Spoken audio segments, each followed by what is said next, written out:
Eh bien bonsoir, bienvenue dans ce nouveau numéro des Mercredis de l'Espoir.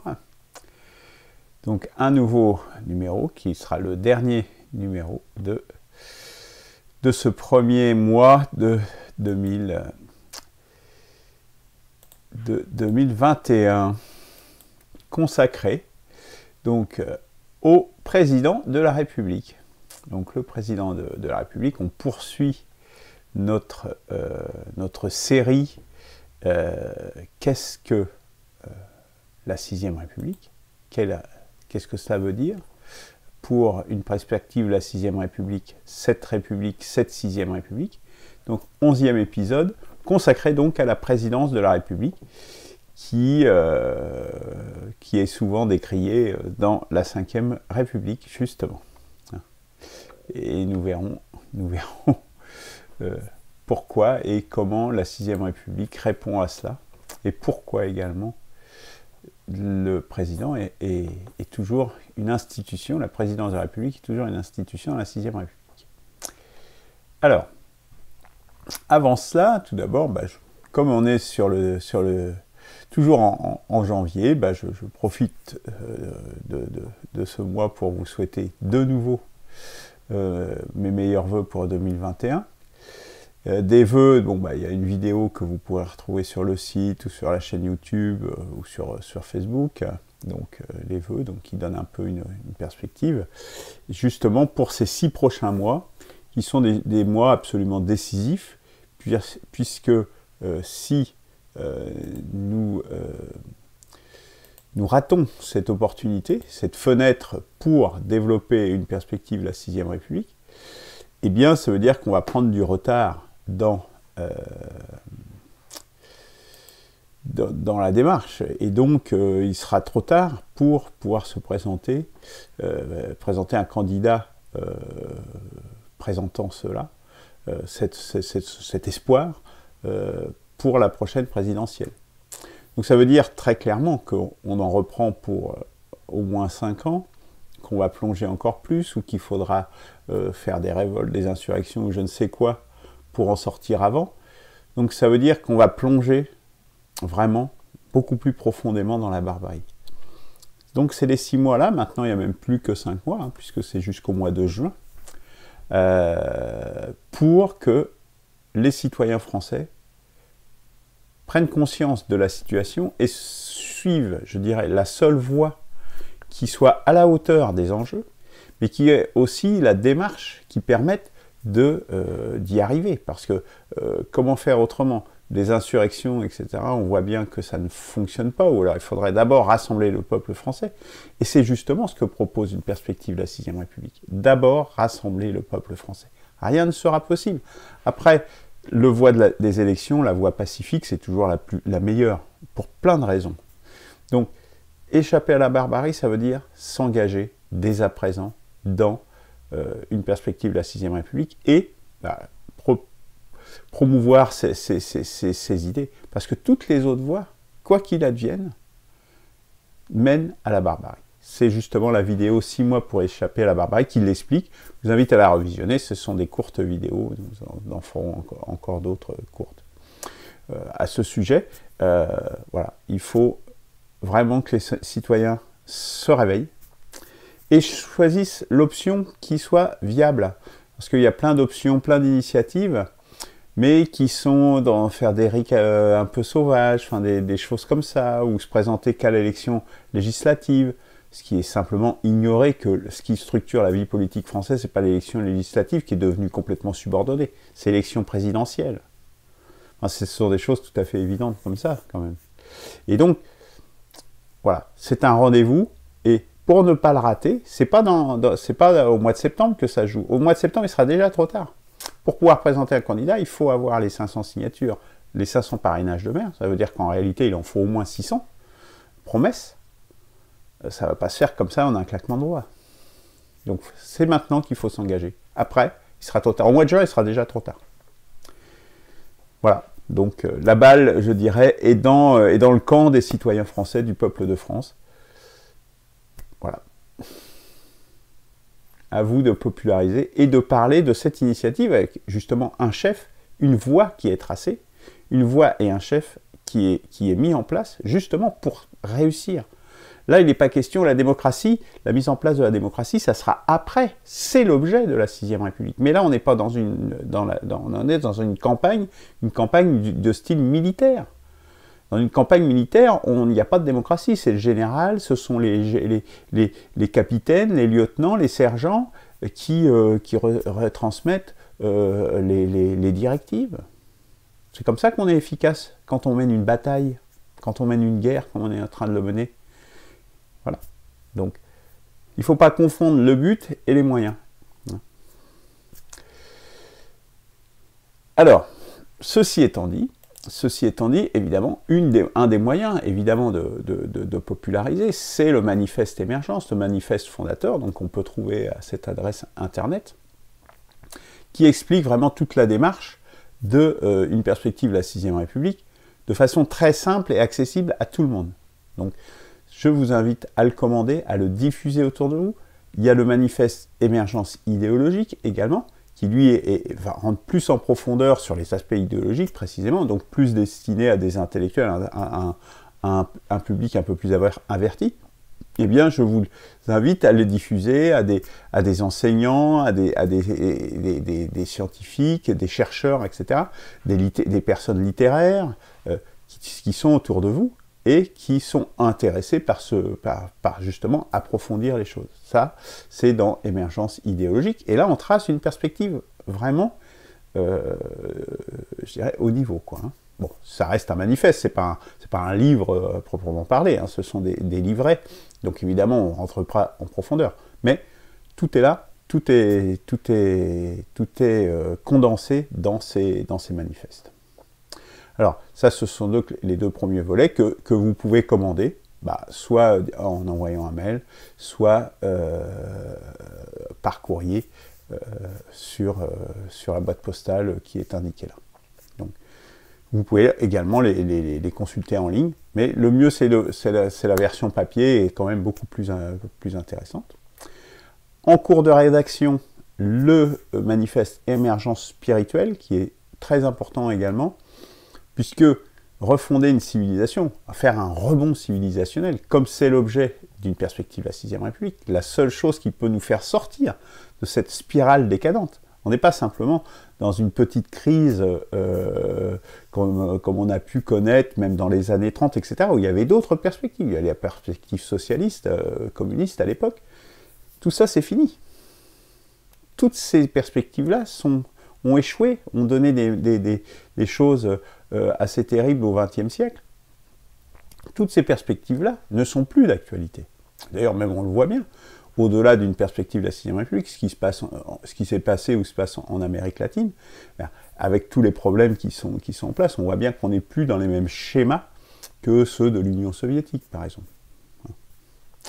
Donc, il y a vraiment, et surtout pour la partie, je dirais, occidentale, on est en France, qui nous concerne, la spiritualité est quelque chose d'assez important. Donc les gens, et donc je travaille notamment sur différentes inspirations, et notamment sur le taoïsme, j'invite les gens qui seraient intéressés et qui connaîtraient ce courant, je dirais, philosophico-spirituel du taoïsme, à rentrer en contact avec moi pour échanger. Je serais intéressé d'échanger sur justement la construction que je suis en train d'élaborer à ce sujet. Autre action, les mini-cartes à diffuser autour de vous, encore plus facile que le manifeste, puisque là, ce sont des cartes au format carte de visite, petite carte de visite professionnelle. Eh bien, vous pouvez en commander, c'est pas cher, c'est les mêmes modalités, hein, c'est un petit peu différent, donc la même adresse, le même mail, évidemment. Et un exemple, si vous commandez 100 cartes, vous diffusez autour de vous à des gens que vous connaissez, ou vous connaissez plus ou moins, eh bien 100 cartes, c'est 6,64 €, port inclus. Hein. Voilà, donc c'est facile de participer. Ça coûte pas cher, c'est faisable, et ça peut changer vraiment notre avenir. Notre avenir, celui de nos enfants et celui de nos petits-enfants. Faites-le pour vous, 6,64 €. Vous achetez des jouets, on achète des jouets qui coûtent des fortunes, dont ils ne jouent même pas avec. Là, croyez-moi, pour leur avenir, ces 6,64 €, ils peuvent changer leur avenir. Et ça me semble un peu plus important. Alors, on va rentrer maintenant dans le vif du sujet de ce soir, la présidence de la République. Alors, épisode 11 de cette série sur pourquoi la 6ème République et quel est le contenu de cette 6ème République. Parce qu'on arrive avec un projet concret, on n'arrive pas avec un projet comme d'autres qui disent on verra bien la 6ème République, ce que ça sera, etc. Ou en mettant des choses qui n'ont rien à voir dans la Constitution. Non, là on est vraiment sur le sujet constitutionnel, parce que c'est le moyen à la fois de rassembler les Français, mais aussi de changer profondément le système, parce que c'est ce qu'il y a tout en haut du droit, au-dessus des traités internationaux, si vous voyez ce que je veux dire par rapport à l'Europe. Donc c'est vraiment le levier, le bon niveau, si on veut vraiment changer les choses, c'est à ce niveau-là, pour ce qui concerne les aspects politiques, qu'il faut agir. C'est le levier le plus efficace. Donc à l'agenda de ce soir, déjà on va refaire un petit tour de ce que c'est que le président dans la 5e République, hein, et ce que toutes les implications que ça a, vous savez sans doute, mais bon, on va quand même le rappeler. Et puis après on va se poser la question, pourquoi encore un président dans la 6e République? Pourquoi encore, hein, voilà. Pourquoi est-ce que cette institution est reconduite? Quelles sont du coup ses missions, ses attributions? On verra qu'il y a des circuits courts qui sont justement partis de qui motivent justement cette présence encore. La question de l'état d'urgence, qui est un circuit court. Nous le vivons depuis maintenant bientôt 1 an. Les élections et le mandat et les autres rôles. Donc voilà ce qu'il y a au menu de ce soir. Mais ça devrait être assez court, j'espère.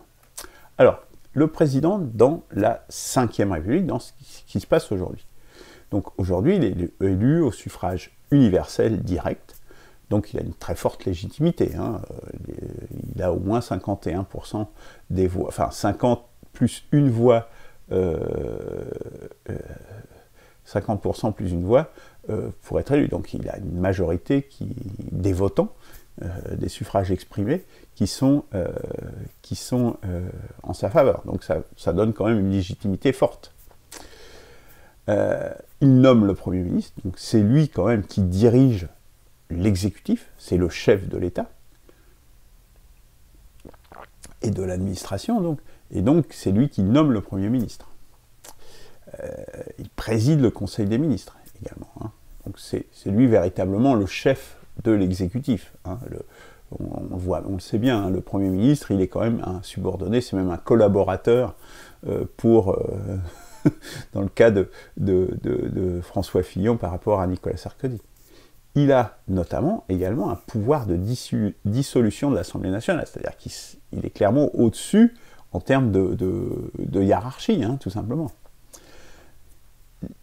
Il a la capacité de déclarer l'état d'urgence, hein, donc même sans rien demander quasiment à personne. Hein.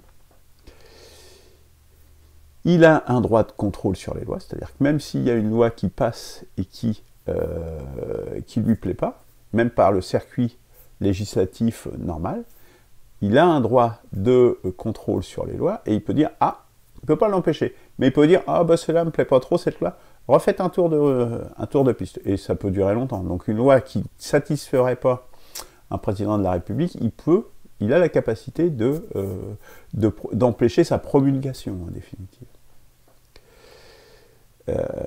Il peut déclencher un référendum,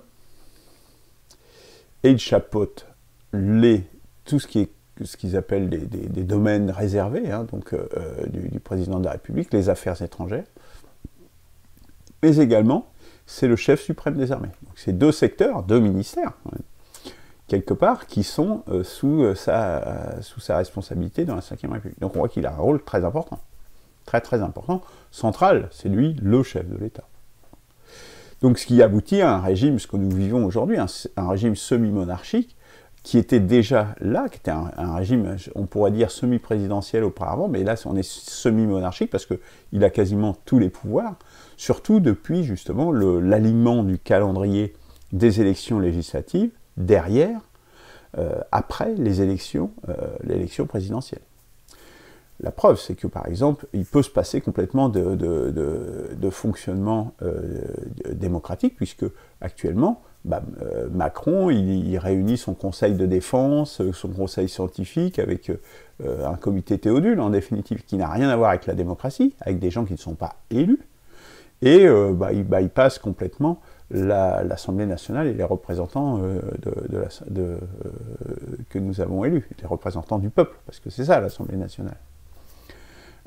Donc elle est disqualifiée, et puis le Sénat, on se pose toujours la question de l'utilité du Sénat. Bon, comme ils sont actuellement, comme l'Assemblée nationale est plus que Godillot, là, hein, elle est aplatie, hein, c'est même plus qu'une semelle, hein, on n'est même plus un Godillot, on est une semelle. Donc du coup le Sénat, par contraste, il apparaît un petit peu plus vif, mais c'est quand même bien faible. Tout ça est pas très utile en vérité. Qui plus est, l'idée du référendum de la Ve République, c'était aussi de s'appuyer sur le peuple, et notamment par les référendums. Le référendum était un instrument dans la Ve République, ça a été pensé comme ça, avec un régime présidentiel, on peut dire, mais avec justement une consultation du peuple régulière sur les questions importantes au travers du référendum. Les référendums, il y en a quasiment jamais. Hein. Donc le peu de pouvoir effectif, direct du peuple qu'il y avait, qui peut s'exprimer sur des questions précises que par le référendum, bien ça, on l'a même plus, quoi. Donc, puis, qui plus est, même si on l'a, eh bien, derrière, on ne le respecte pas. On l'a vu en 2005, mais on vient de le revoir en 2013 avec l'Alsace, où est-ce que là, eh bien, malgré le référendum qui a eu lieu en 2013, hein, qui est bien un exemple que les aspects constitutionnels et organisationnels de l'État, ça intéresse les citoyens et ça les mobilise, et ça permet le rassemblement également, au-delà des clivages gauche-droite, eh bien il a encore été trahi avec la mise en place de la communauté européenne d'Alsace, là, je ne sais pas comment ils appellent ça, mais voilà, cette communauté qui est, avec le traité je ne veux pas dire de bêtises, je ne crois pas que... Non, je ne sais pas si c'est Aix-la-Chapelle, enfin avec Merkel, pour créer une région allemande. C'est-à-dire, c'est de découper l'État français. Il prépare ça, en définitive. Le découpage la France à la découpe, quoi, comme les appartements, comme les immeubles. Voilà ce qu'ont fait nos dirigeants, qui sont des traîtres à la nation. Il faut appeler un chat, ce sont des traîtres à la nation, puisqu'ils préparent ça. Hollande, avec ces régions gigantesques qui n'ont aucun sens, c'était la même chose. Préparer ça aussi. Donc ça, tout cela font des raisons majeures de montrer que c'est intenable, que c'est devenu une oligarchie complètement déconnectée, et un monarque, un semi-monarque, qui fait absolument ce qu'il veut, quoi. Et donc c'est une des raisons majeures pour lesquelles on a besoin d'une 6e République, et que la 5e République n'est plus supportable. Donc ça, c'est vraiment une raison importante. Alors, sachant cela, en se disant, le président, c'est quand même un gros problème, c'est le gros problème de l'Assemblée, de la 5e République, pourquoi est-ce que dans la 6e République proposée par notre initiative, pourquoi y a-t-il encore un président de la République? Il y a différentes raisons à ça. C'est pas parce que le président dans la 5e a un rôle disproportionné qu'il ne faut pas revenir qu'il ne peut pas avoir une utilité et une pertinence dans un système où on aurait des pouvoirs dont l'équilibre serait différent. Nous allons voir lesquels, justement. Déjà, il y a une question pratique.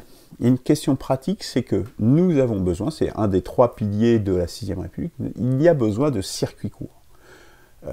Il y a le fonctionnement normal, hein, et bon, le fonctionnement normal de la démocratie, il suit son cours, etc. Mais il y a des moments où on a besoin de circuits courts, parce qu'on a besoin d'aller vite, d'être plus efficace. C'est un peu comme ce que j'expliquais tout à l'heure avec la campagne qu'on est en train de mener actuellement. On mène une campagne, on désigne un chef, et puis on y va, et puis la campagne, elle va s'arrêter, et après, justement, et on est efficace pendant ce temps-là, donc on sait qu'il faut être efficace sur un certain temps, Et puis après, ben, on revient dans le fonctionnement normal. Ça, c'est la vie, ça. Nier ça, c'est nier la vie. Il se met à pleuvoir, vous allez courir pour ne pas être mouillé. Bon, ben voilà. Mais le reste du temps, vous marchez. Et ben c'est exactement la même chose. Donc, dans la réalité de la vie, on a besoin de circuits courts. C'est une question pratique. Déjà, c'est une première raison. Une deuxième raison, très importante, c'est la notion de symbole. Il est important pour le peuple, pour notre peuple, mais aussi pour le regard que peuvent avoir les étrangers par rapport à nous, aux Français, c'est justement une incarnation de la nation. On a besoin que la nation soit incarnée, soit représentée et un visage. Et le symbole, les symboles, ce n'est pas quelque chose de négligeable du tout. C'est très important, les symboles. Les symboles, c'est ce qui donne l'imaginaire, c'est ce qui donne le concept de ce que l'on est, en l'occurrence de ce que c'est que le peuple français, de ce que c'est que la France. Et ça a besoin de se synthétiser, de se cristalliser dans une personne, parce que nous sommes des êtres humains. Et donc l'aspect symbolique est extrêmement important et ne doit pas du tout être négligé. Donc c'est une deuxième raison pour laquelle il est pertinent d'avoir un président de la République. La troisième raison, c'est que c'est un recours, justement. Alors c'est pratique, c'est un circuit court, mais circuit court dans le sens d'arbitrage. Parce qu'il y a des situations où on peut avoir besoin d'un arbitre, quelqu'un qui est au-dessus de la mêlée, qui n'est pas dans les affaires courantes, justement. On revient quelque part, en partie, à l'esprit des 5e République. C'est un recours humain, aussi. On peut aussi avoir des recours humains en disant j'écris une lettre au président de la République pour telle ou telle raison. Vous savez, hein, je pense que c'est arrivé à beaucoup de gens. Eh bien, on s'adresse à une personne. Et avoir ce recours humain, eh bien, c'est important parce que nous sommes des humains, bon sang. Et vraiment, c'est important, justement, d'avoir un visage. C'est aussi, là, on a un autre aspect du visage, mais là, qui n'est pas symbolique, mais qui est dans la relation du peuple à sa direction, à ses dirigeants. Et donc ça, c'est une dimension également tout à fait essentielle. Dernier aspect, c'est un besoin aussi d'une vision à long terme. C'est-à-dire représenter quelqu'un, une perspective, parce qu'aujourd'hui, il n'y a aucune vision à long terme, et quelqu'un justement qui est au-dessus de la mêlée, qui n'est pas dans les affaires courantes, mais qui donne une perspective, qui a une certaine sagesse,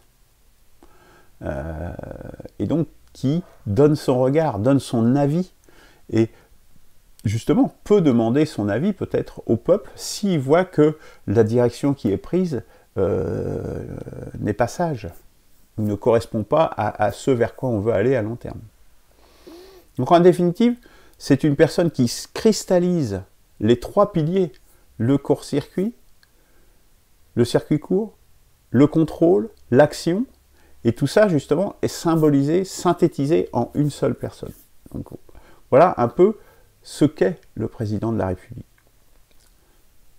C'est la République à lui seul. Alors, voilà. Aujourd'hui, c'est ce qu'il essaye d'incarner, un président, c'est ce qu'il est censé incarner. Sauf que le problème, c'est qu'il est à la fois les mains dans le moteur, en train de trifouiller et d'avoir les mains dans le cambouis, et en même temps, il faut qu'il ait une vision à long terme et un rôle d'arbitre. Ben non, c'est pas possible. C'est absolument pas possible. C'est forcément deux entités différentes. Il y a forcément la gouvernance avec l'exécutif au quotidien, et puis il y a cette vision qui n'a pas de nom quelque part. Hein. On parle du législatif, de l'exécutif, du législatif. Là, il n'y a pas de nom, effectivement. On est dans l'ordre du symbolique et du long terme. Il n'y a pas de nom pour ça. Si vous avez une suggestion de nom, je pense que ça serait intéressant justement d'avoir une expression pour ça, particulière. Comme on a le législatif ou le judiciaire, et etc., etc. Les différents types de pouvoir. Donc voilà les raisons pour lesquelles on maintient un président à la 6e République. Mais il est bien évident que son rôle n'est pas du tout le même. Ses missions et ses attributions ne sont pas les mêmes que celles de la 5e République, sinon c'est pas la peine de faire une nouvelle République. Donc sa mission, en fait, c'est d'être le sage de notre pays, donc, et de garantir l'unité de la France. Voilà, c'est cette vision à long terme, et garantir l'unité, pas défavoriser trop de gens par rapport à d'autres, des régions par rapport à d'autres, etc. Éviter la dissolution de la France, par exemple, comme l'organise Macron et ses affidés, cette bande de gangsters. Et répondre aux situations nécessitant des actions rapides, justement. C'est la notion de circuit court, où le train-train quotidien, c'est une chose, mais il y a certaines situations d'urgence, nous en vivons une en ce moment, où des actions plus rapides et plus ciblées doivent être mises en place. Donc voilà sa mission. Donc il incarne la vision à long terme du pays, et donc il a un devoir d'expression régulier, il doit s'exprimer régulièrement devant les Français. Bon, c'est ce que font souvent les présidents actuels, mais dans un mélange des genres pas forcément très pertinent. Il reste, par contre, une chose importante, c'est qu'il faut aussi qu'il ait des moyens d'action. Et puis il y a aussi la question de l'arme nucléaire. La France a l'arme nucléaire. Il est bien évident que les décisions d'engager l'arme nucléaire ou d'engager l'armée, ça ne peut pas se faire... Aujourd'hui, ça se fait un peu comme ça. Hein. C'est un peu le président qui décide à lui tout seul, et puis après, il n'y a que des chambres d'enregistrement. Là, en dernier ressort, c'est lui qui va donner le feu vert pour utiliser telle arme ou pas. Donc ça, il a un autre rôle. Il n'est pas le seul décisionnaire, mais il est le décisionnaire ultime. Donc ça, c'est assez important quand même. C'est un garde-fou pour ne pas s'engager dans des aventures militaires. Bon, je ne citerai pas de nom, mais je pense qu'il y a un certain nombre d'aventures militaires dans lesquelles s'est engagée la France. On se demande quand même bien pourquoi. Surtout que c'est pas comme ça qu'on résoudra les problèmes. Une perspective de la 6ème République est là justement pour résoudre les problèmes, ceux qu'on n'arrive pas à résoudre par des mesures de police, par des mesures militaires. Et puis, il pilote son administration. C'est-à-dire qu'on a vu que dans la 5ème République, il a des domaines réservés comme le domaine des armées, chef suprême, mais il n'a pas le ministère. Donc on voit que c'est un petit peu ambigu quand même, puisque à qui doit rendre compte le chef d'état-major, il est sous le ministre, il est sous le président. Là, c'est clarifié, si vous voulez. Les armées, c'est le chef suprême. Dans une armée, il faut qu'il y ait un chef. Hein, c'est comme ça que ça marche. Donc le chef suprême des armées, c'est le président. Par contre, les affaires étrangères lui échappent complètement. Dans la 6ème République, il est du domaine du gouvernement. Il peut aussi déclarer l'état d'urgence. Hein, ça fait partie des choses qui sont dans ses attributions, par exemple. Mais on va voir selon quelle modalité. Hein. Et il préside également le Conseil des ministres, essentiellement justement pour émettre des avis, en termes quand on va présenter un projet de loi, avoir des avis du président de la République qui a une vision à long terme, qui a une vision de sagesse, je dirais. C'est un peu on revient un petit peu au fonctionnement, pour ceux qui sont un peu plus âgés, au fonctionnement qu'on avait à l'époque des cohabitations, si vous voulez. C'est-à-dire, on a le Premier ministre qui a son gouvernement et qui gouverne, mais on a quand même, au cœur du pouvoir, des garde-fous, un sage qui est là, avec un certain nombre de pouvoirs malgré tout, qui est beaucoup moins qu'aujourd'hui évidemment, mais qui a aussi un poids dans la République, un poids important, pour émettre des avis, en disant, attendez, vous faites quoi là? Vous êtes en train de faire quoi là? Et il a ses circuits courts, et justement, si il s'aperçoit que le gouvernement est en train de prendre une mesure, donc il émet un avis, et il pense que c'est une mauvaise direction, eh bien il peut déclencher un référendum. En disant, mais attendez, le gouvernement est en train de faire ça, cette loi est liberticide, et n'est pas juste, etc., etc. Il a la capacité de déclencher un référendum pour dire, alerter les Français et demander l'avis des Français, c'est aux Français de trancher. Vous voyez, le rôle il est complètement inversé par rapport à ce qu'on a aujourd'hui. Et donc, du coup, cette capacité de référendum donne, et aussi c'est un intérêt, parce que les Français ne vont pas observer tout ce qui se passe dans tous les conseils de ministres toutes les 2 minutes. Voilà. C'est l'homme qui est en charge de ça. C'est le sage de la France. Mais c'est pas lui qui décide, in fine. Hein. On voit bien que c'est le peuple français qui décide. Et du coup, je pense qu'on aurait plus souvent des référendums sur des sujets qui peuvent poser problème. Alors, autre rôle très important, Un autre circuit court, c'est, alors on a vu qu'on a à l'Assemblée nationale, on a un mécanisme alors qui n'est pas la proportionnelle, mais qui est au contraire avec un effet majoritaire fort, avec une dose de proportionnelle, mais c'est un mécanisme, je vous en renvoie à l'émission sur l'Assemblée nationale pour expliquer le mécanisme de désignation, parce que ça représente bien les territoires, et y compris les territoires les plus peuplés, automatiquement, sans qu'il y ait à faire des tripatouillages de circonscriptions. Donc ça, c'est intéressant. Et ça permet de dégager des majorités dans 90% des cas. Donc c'est bien. Dans 90% des cas, on n'aura pas besoin de ce circuit court. Restent les 10% où, effectivement, on n'a pas réussi à dégager une majorité à l'Assemblée nationale. Le pays est ingouvernable, c'est-à-dire qu'on se retrouve dans la situation de la 4e République. Donc pour éviter cela, eh bien, le président de la République, c'est un de ses pouvoirs importants.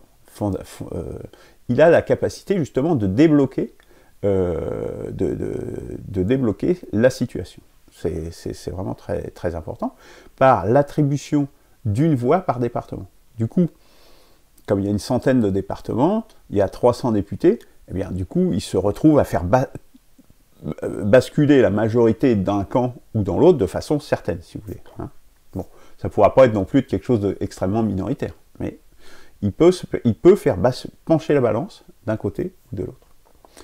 Il peut également dire, dans ce cas, et dans ce cas, alors pas seulement, mais il y a seulement un autre cas, mais il y a que 2 cas où il peut dissoudre l'Assemblée, et là c'est un des cas où il peut dissoudre l'Assemblée.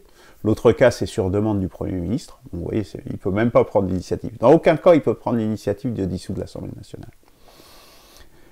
C'est toujours dans des situations particulières. L'autre cas où il pourrait dire, non, l'attribution des voix, c'est pas intéressant, je préfère qu'on repasse devant les urnes et que les Français s'expriment de nouveau pour essayer d'avoir une assemblée qui permette de dégager une majorité. Mais en aucun cas, donc là il y a 2 cas uniquement, il peut dissoudre l'Assemblée nationale, forcément dans des situations très particulières, mais en aucun cas il ne peut dissoudre ni la Chambre constitutionnelle, ni la Chambre des forces productives, évidemment. Donc on voit bien que ces pouvoirs sont beaucoup plus cadrés qu'ils ne le sont aujourd'hui. Alors, voyons maintenant, examinons la question de l'état d'urgence dans lequel nous sommes aujourd'hui, depuis 1 an, bientôt, et qui est reconduit, alors, pas jusqu'au 31 décembre, hein, parce qu'ils ont quand même freiné un petit peu leurs ardeurs, là, suite au lever de bouclier qu'il y a eu à Noël. Mais là, ils ont reprolongé jusqu'au mois de juin. Mais c'est entre eux qui font ça. Voyons ce qui changerait justement dans la 6e République. Dans la 6e République, le président de la République décrète l'état d'urgence. Alors ça peut être ou pas, sur proposition du Premier ministre. Le Premier ministre peut lui dire, on a une situation, est-ce que vous pouvez déclencher l'état d'urgence? Mais il peut aussi le faire de sa propre initiative. Mais dans ce décret, il y a 2 choses qui doivent figurer. Le périmètre et la durée. On ne peut pas, avec une durée maximale d'1 an. Donc on a déjà bordé le périmètre et la durée de l'état d'urgence.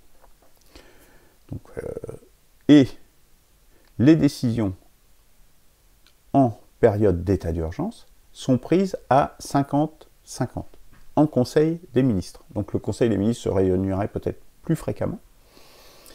Mais dans ce cas, eh bien, s'il y a 10 ministres dans le gouvernement, eh bien, le président de la République se voit attribuer 10 voix. Ils ont chacun autant de voix au chapitre dans le Conseil des ministres qui est décisionnaire. À partir de là, aucune décision ne pourra se prendre par le gouvernement contre le président de la République ou le président de la République contre l'unanimité des membres du gouvernement. Ça permet de garantir qu'il n'y aura pas d'abus de l'état d'urgence. Au moins, ça permet de mettre un frein au diktat d'une seule personne, comme c'est le cas aujourd'hui. Autre chose très importante, donc ça c'est le fonctionnement général, mais cet état d'urgence, il l'a décrété. Mais il faut qu'il soit validé. C'est-à-dire qu'aujourd'hui, vous voyez, ils décrètent l'état d'urgence, mais puis ils font leur petite tambouille entre eux, mais le peuple français, il subit l'état d'urgence, il n'a rien à dire. Eh bien, dans la 6ème République, sous 15 jours, la Chambre constitutionnelle, qui est en charge d'organiser toutes les élections, organise ce qu'on appelle un référendum d'état d'urgence, donc sous 15 jours, à partir de la date du décret. Et là, le résultat, c'est que c'est les citoyens français qui tranchent. Ils tranchent, est-ce qu'on accepte cet état d'urgence ou est-ce qu'on refuse cet état d'urgence? S'il y a validation, ils votent oui à l'instauration de cet état d'urgence, bon, ben, l'état d'urgence est validé et le fonctionnement que je viens d'expliquer se perdure jusqu'à la fin de cet état d'urgence.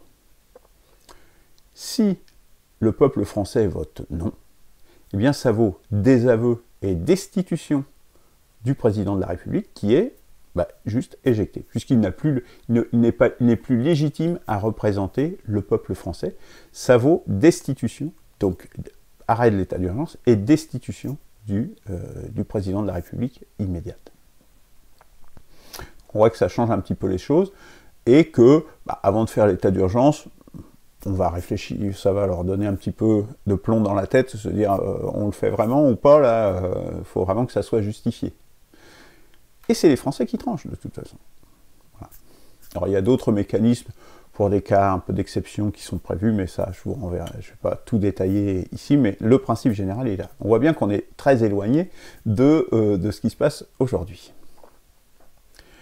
Alors, comment est-il élu? Et quel est son mandat? On voit bien que aujourd'hui, le président de la République a un petit peu une dualité, donc c'est le gouvernement qui gouverne en temps normal, mais il y a une certaine dualité entre le président de la République et le gouvernement. Qui s'exprime dans l'instance qui est le Conseil des ministres. Donc, le gouvernement, il participe évidemment au Conseil des ministres, vu que ce sont des ministres, et il présente les projets de loi et les projets d'action, de décret, etc., que veut prendre le gouvernement. Le président, lui, il préside le Conseil des ministres et il émet ses avis. Donc il donne des avis sur ce que veut faire le gouvernement. Donc c'est cette dualité, quelque part c'est un contrôle intégré. Hein. On intègre un contrôle en permanence dans le fonctionnement de la tête de l'État. Donc ça c'est le fonctionnement ordinaire, et dans le fonctionnement ordinaire, eh bien c'est le gouvernement qui prime.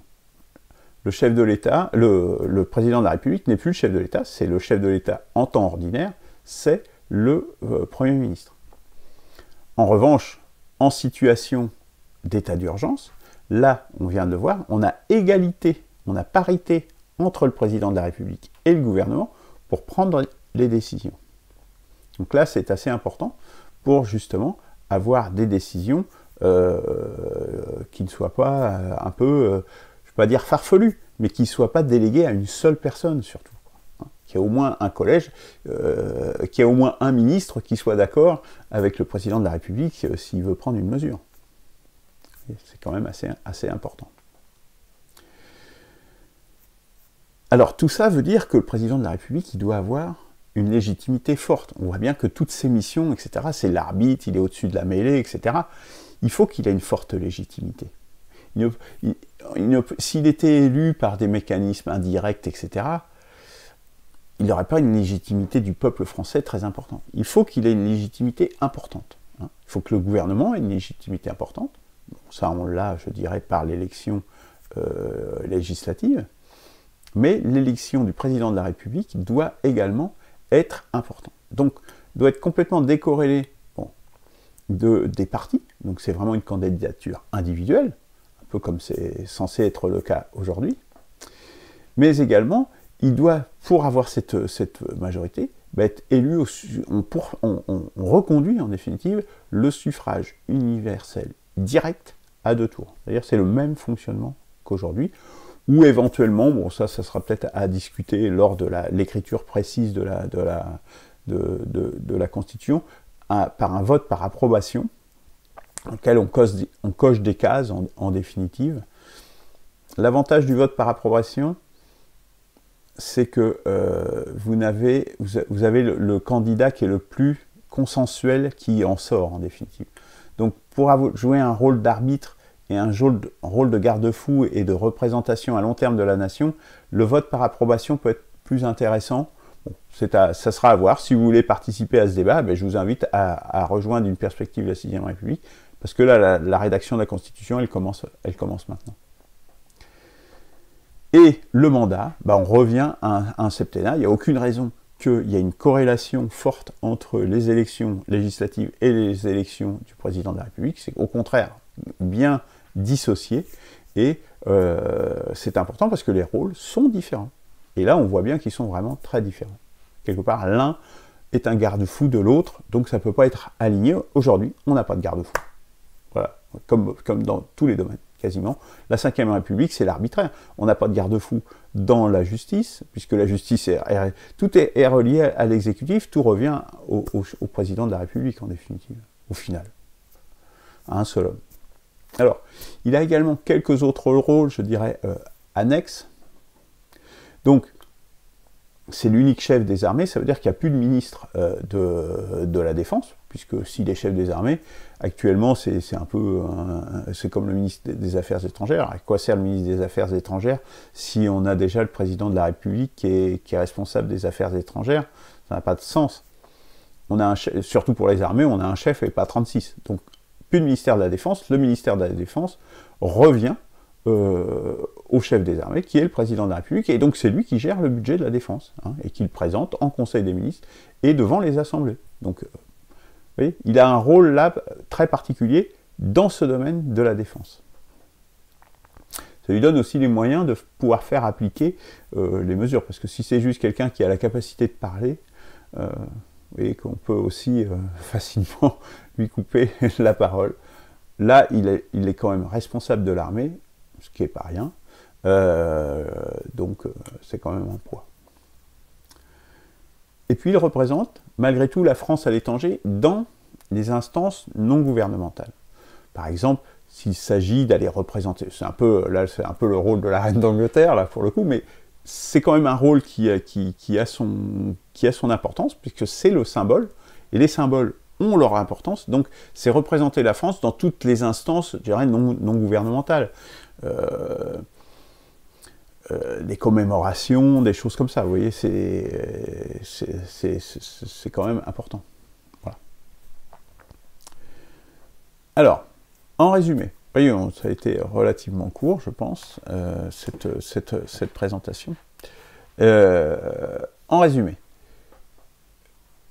le président de la République n'est plus un concentrateur de tous les pouvoirs, comme dans la 5ème République. Ça, c'est très important. Donc on n'a plus besoin d'avoir un surhomme, parce qu'aujourd'hui, il faut que le type il soit omniscient, omniprésent, tout repose sur une tête d'épingle. Donc il faut un super-homme, un Superman, là, qui soit à la tête de l'État. On n'a plus besoin de super-homme. Ça, c'est quand même un fonctionnement un peu plus sérieux que d'avoir un semi-monarque, là, qui doit tout savoir, en tout temps, en tout lieu, être tout le temps disponible. Enfin, si vous connaissez des hommes comme ça, moi, j'en connais pas. Et puis, il n'a pas de fonction gouvernementale exécutive active. Donc ça, c'est très important également. Donc il ne concentre plus du tout les pouvoirs, son rôle est transformé. Ça ne veut pas dire qu'il n'a plus de pouvoir, mais ils sont profondément revus.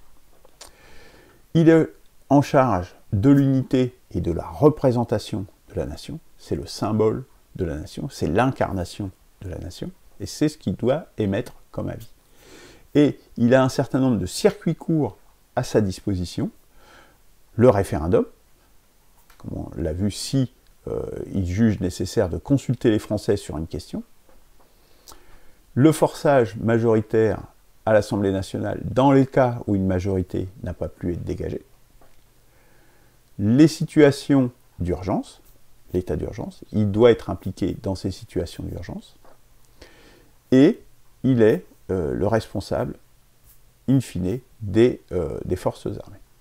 Voilà en résumé ce que devient le président dans la 6ème République. On voit qu'il y a des changements profonds, mais on voit aussi qu'il a un rôle tout à fait important et tout à fait essentiel. Et je pense, j'espère vous avoir convaincu que ce rôle de cette personne, nous avons besoin de ce type d'institution dans une république digne de ce nom. Alors, la prochaine fois, donc on en a fini pour la présentation de cette présidence de la République.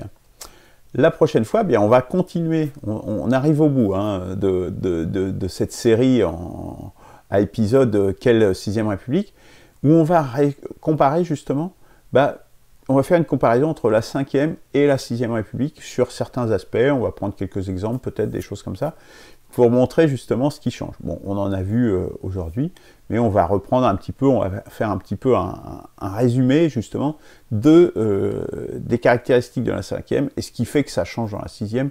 Par exemple, le Sénat qui disparaît, des choses comme ça, l'apparition de nouvelles chambres, etc. etc. Voilà ce dont on discutera la semaine prochaine. Reprenons espoir. Donc, Chronique des Barbaries, regard sur la semaine de nouveau cette semaine. Hein, l'émission sur le transhumanisme, je vais les reporter sine die, je dirais. Rejoignez l'initiative, inscrivez-vous sur le site. C'est vraiment le moment de le faire. Diffusez les manifestes, diffusez les mini-cartes. C'est la condition si on veut échapper à la barbarie. Mais non seulement échapper à la barbarie, mais c'est dans quelles conditions échapper à la barbarie? C'est en traçant un nouvel espoir. C'est-à-dire, c'est vraiment y échapper. Et pas se retrouver avec des décisions qui vont précipiter une guerre civile ou qui vont nous mettre dans des situations de pays comme le Venezuela. Voilà. Voilà.